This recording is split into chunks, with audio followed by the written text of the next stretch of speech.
Well, this morning we continue in our series on the Cup of Our Lives, a devotional book by Joyce Rupp that many of you have been reading through Lent and from which we've been preaching over the past several weeks. And as you'll notice, up here each Sunday, we've had this display of cups on the platform, a visual way to see this metaphor of the cup and be able to process it in your hearts.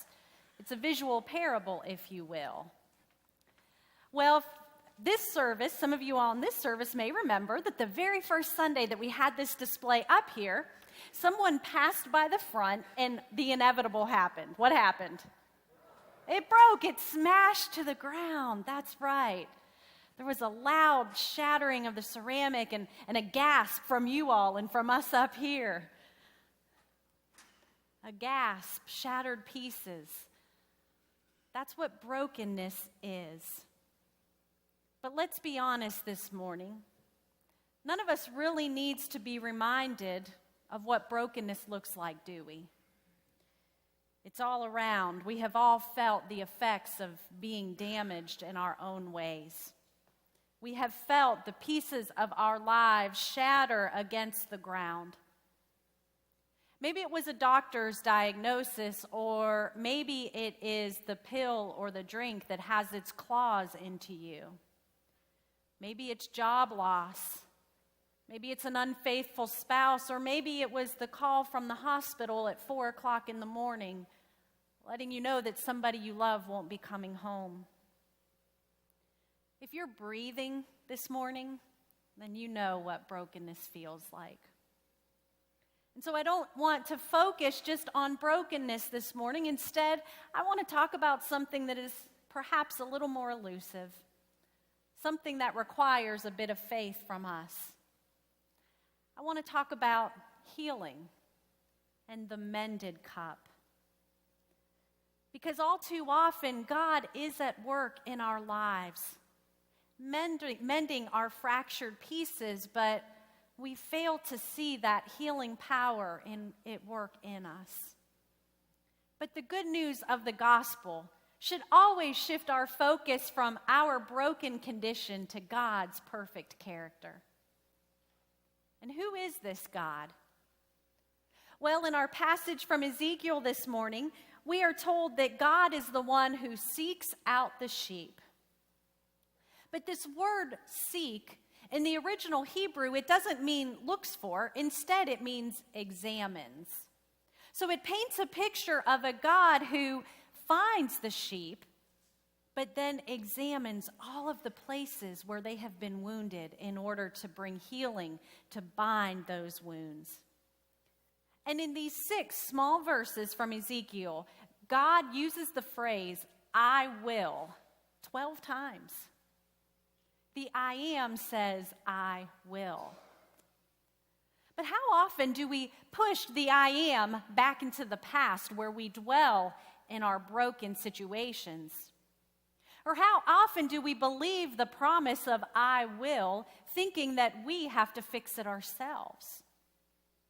How often do we refuse to believe when the I am says I have, and forget that God has already begun the process of mending us? Perhaps we've allowed our minds to become so overwhelmed by the pain that they just can't even process that healing has taken place. Or perhaps we allow our eyes only to focus on our scars instead of the healing cover that they provide. Perhaps we allow our hearts to indulge in the revelry of being a victim.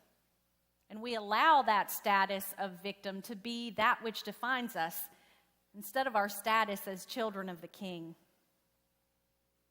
In the popular book and now movie The Shack, God, who is affectionately known as Papa, reminds the main character that when we focus on our pain, we lose sight of God. Consequently, we can become especially judgmental in our pain, and instead of pursuing God, we begin to judge God for letting us go through the pain. And this sort of self-righteousness, it creates within us a bitterness that keeps our wounds fresh and open and unable to be healed.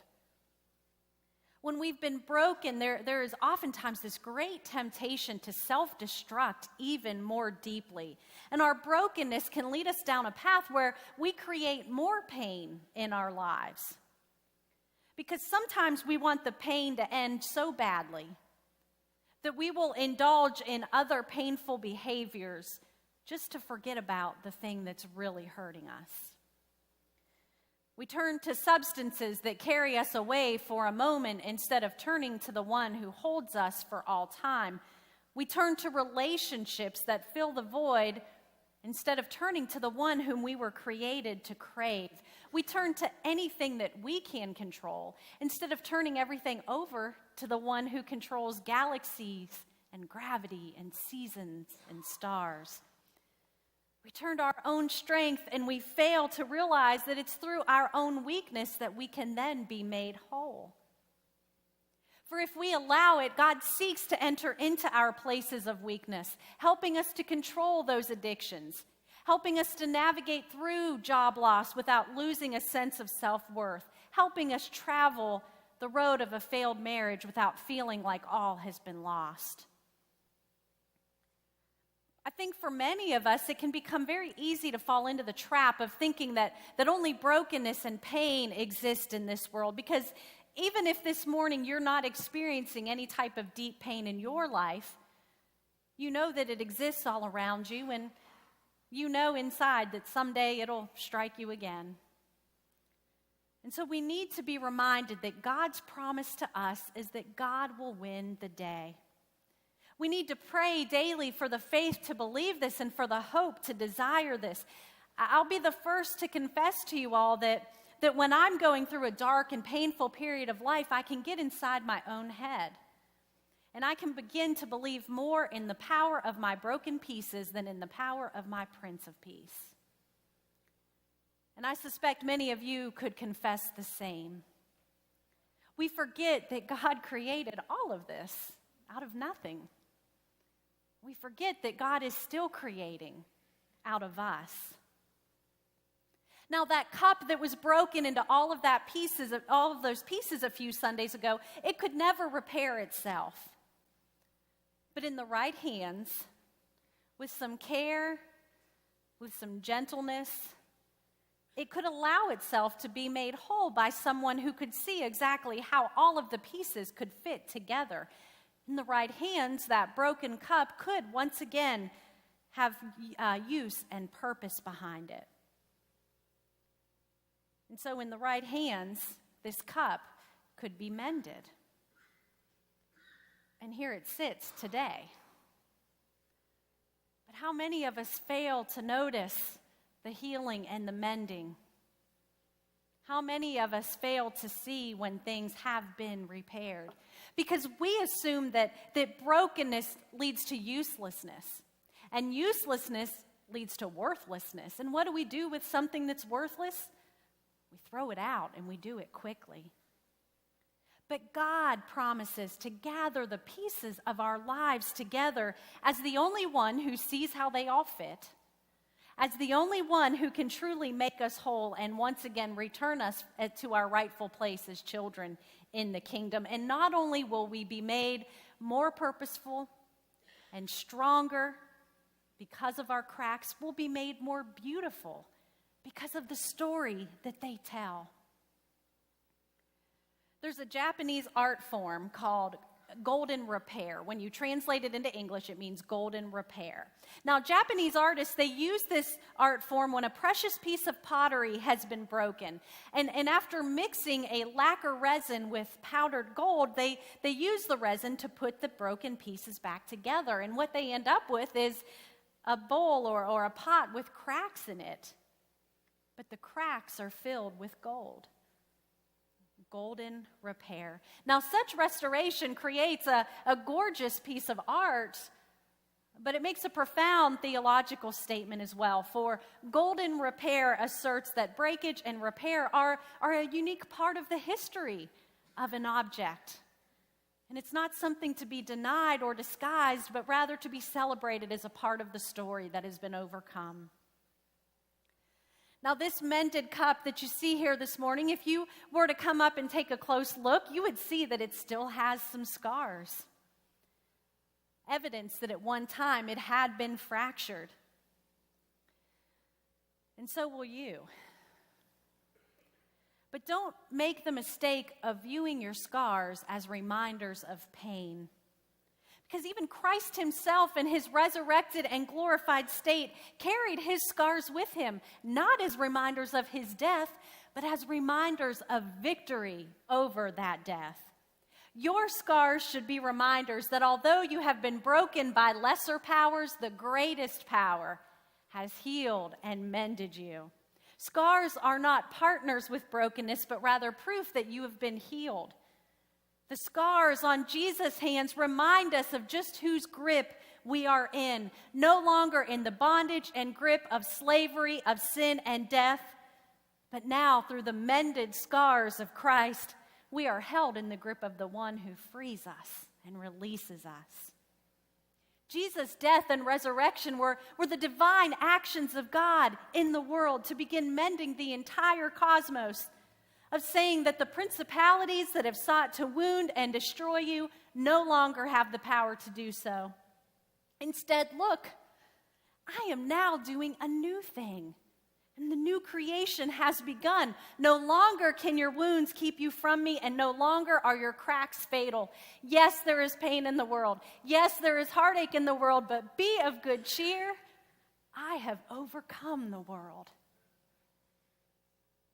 Jesus' death and resurrection, therefore, are not about getting us to some God, but rather about getting rid of anything that wants to get in the way of bringing God to us.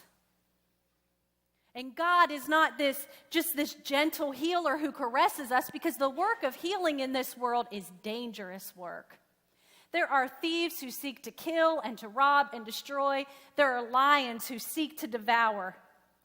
And so Jesus' act of self-sacrificial, nonviolent love was not an act of gentleness or weakness.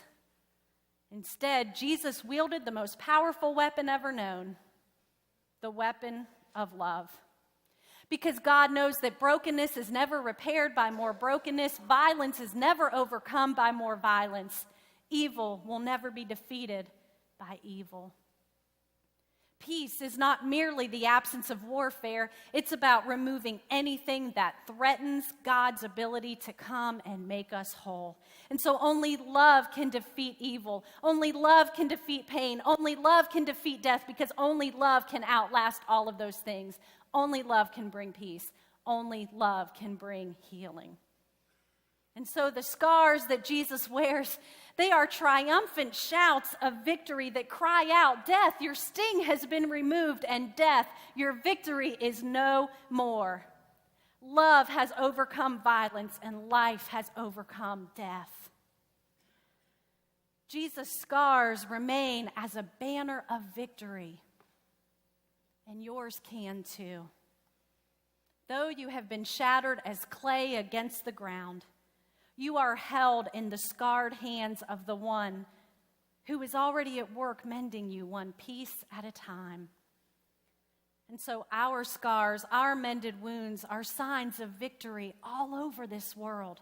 We are the ones called to carry this victory banner wherever we go, to all peoples, to all creation, as a sign that God's love will have the last word, and that the darkness and gloom that hover over this land do not hold ultimate power and authority anymore.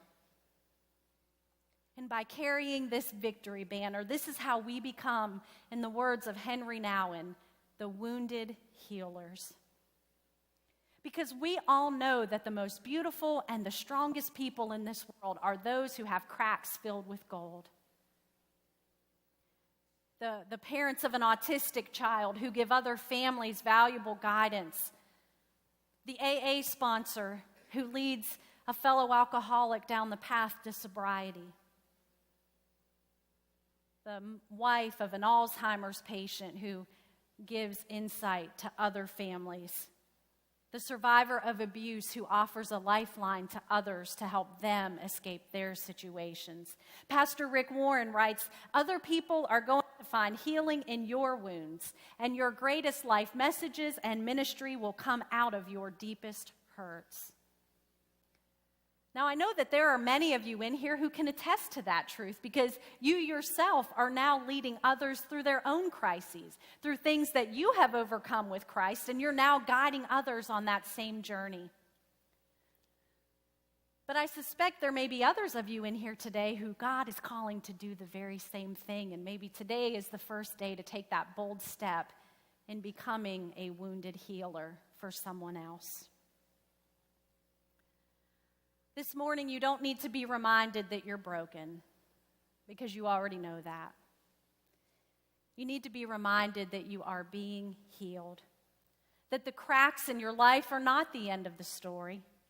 Rather, they are the means by which God's light can most fully enter into your brokenness and can fill that brokenness with the gold of grace, restoring you to your rightful place as God's child in the kingdom.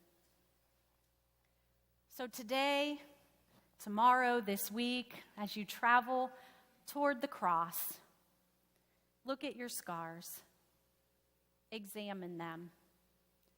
Are they signs of pain, or are they signs of victory? Be held by the one who stands in solidarity with our pain, with the one who has overcome, with the one who gives you and me and the entire cosmos the victory over sin and death. Thanks be to God, our fierce, our gracious healer and redeemer. Amen.